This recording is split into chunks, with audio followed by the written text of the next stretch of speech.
Hey everyone, this week we wrap up with some more words from John the Baptist. There was a man sent from God whose name was John. He came as a witness to testify to the light so that all might believe through him.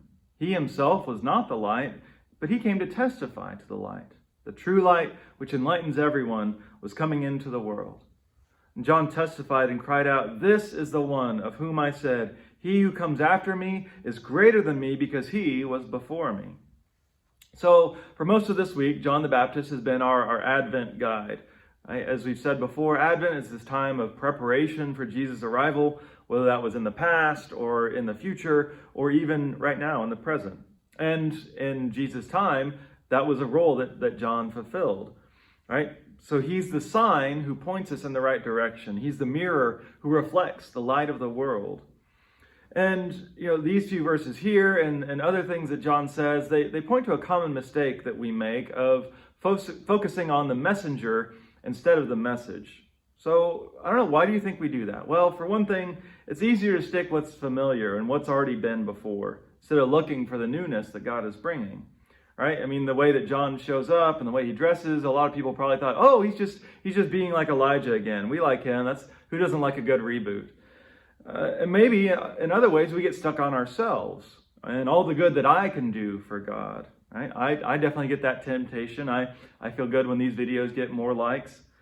But, we start to think, well, if I have a bigger voice or a bigger platform, or if this person, we can get them more power, then we can do more for God. And occasionally that might be true, but a lot of times it ends up being a devil's bargain, and we end up seeking that voice for our own sake. So we, and I, probably need more of John's humility to say, I need to decrease so that he can increase. Now, we also might get stuck on a certain person, right? We start listening to them because they did point us to God, but then eventually we start idolizing them and thinking they're the only ones that can tell us anything. Or maybe we get stuck on a certain way of reading Scripture instead of letting our interpretations mature with us. As Jesus himself will say in John 5, Scripture doesn't give life, it points us to the one who does, to him. See, Christ is always new, even as he's, always before everything else. One of these mysteries that John loves.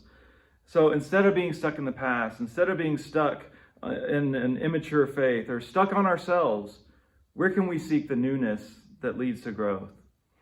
Who or what can you point to show Christ right now?